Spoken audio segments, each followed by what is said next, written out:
Hi everyone, my name is Stallion Garcia and I am here to speak about my summary. I watched most of the January 26th San Bernardino County Board of Supervisors meeting and I chose to focus on item number 90. It was presented by Josh Candelaria, the Director of Legislative Affairs, and it was about proposals to repeal the President's restrictions concerning registered sex offenders. Um, as stated in Chapter 14 of the Municipal Code, the regulation of registered sex offenders. The ordinances 27.1401, 27.1402, and 27.1403 currently include public libraries, museums, public swimming pools, and arcades as part of the predator-free zones. Also, sex offenders are prohibited to reside within 2,000 feet of a daycare center or park and within 1/2 mile of schools. And registered sex offenders cannot participate in Halloween activities such as passing candy out. Last year, the Court of Appeals invalidated a City of Irvine ordinance that prohibited sex offenders from entering public parks or recreational facilities without prior written permission from their parole officers. The court invalidated it on preemption grounds and that these restrictions cannot be imposed on a sex offender's life. Despite their criminal history, they have the constitutional right, the freedom to visit these public places, regardless if children are present. Last October, a civil lawsuit was filed against the county in U.S. court challenging our similar presence restrictions. The County Administrative Office recommended the board to appeal the presence restrictions concerning registered sex offenders to avoid costly litigation. Challenging the courts would be wasteful spending of taxpayers' money.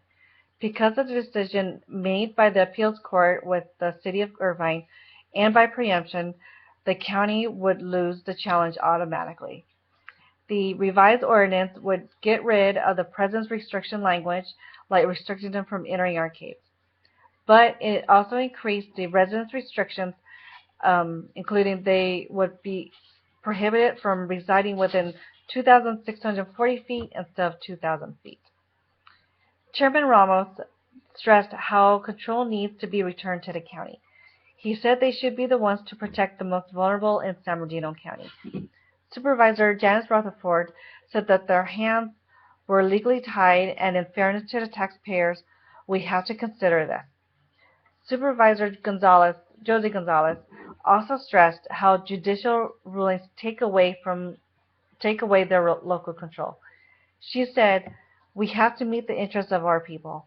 When we are given no choice, it is imperative that the public speaks up and cry out for that local control." What was the outcome, in my opinion? The Board of Supervisors all voted to repeal the ordinances that specified a registered sex offenders' presence restrictions. I hate that the state preempts local agencies, especially when these ordinances are made to protect children. I believe registered sex offenders should not be within 2,500 feet of children under 18, whether or not children are actually there.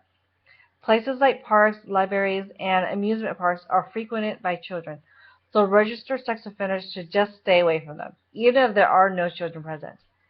Some may argue those presence restrictions impede their daily lives and that they cannot be restricted from going to certain public places. Well, that may be true. However, they lost that right when they decided to rape or molest a child. In my honest opinion, registered sex offenders should be castrated. There is a reason why they are the most targeted group in prisons. They do not deserve to be in the same space as everyone else, the non-offenders, and they should not be near children because their presence are just too tempting for themselves. They should just remove that temptation, despite how cruel and unusual my suggestion is for their punishment. However, the board is right to repeal the ordinance and repeating with what Supervisor Josie Gonzalez said, we're forced to support this, and I do so under protest. The state shouldn't blanket the court's decision to invalidate the presence restrictions. The state constantly uses a one-fits-all strategy on all decisions and ordinances, and you can't do that with California cities. We are too diverse, and as the board expressed, we should make the decision on ordinances as it is our city. We should have more local control. And last question. Have you attended any city council, county board of supervisors, public meetings? What's your overall impression? I have attended city council meetings long ago, but I have not been to any board supervisor meetings.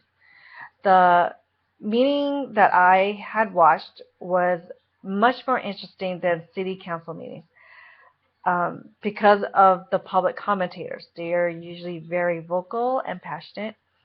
And in this session, there was a Mr. E.T. Snell. I recognize the name, but I never knew how passionate he was with politics. He came in dressed as a clown during the meeting. Why? I didn't catch his reasons. However, by his comments, I assume that he thinks that the board of supervisors were running a circus, everyone's an act, and that everything is just a joke. He isn't a very happy person, and he did not show any respect to the board or to the other people in the room. I understand San Bernardino has its issues, and there is corruption in various departments, and obviously we're in bankruptcy. But there are more mature ways to speak out. I think they should not have allowed him to enter the room dressed as a clown. I would have taken him more seriously if it was just in a regular pair of jeans. But overall, the board went through the agenda quickly, and each supervisor articulated very well. Thank you.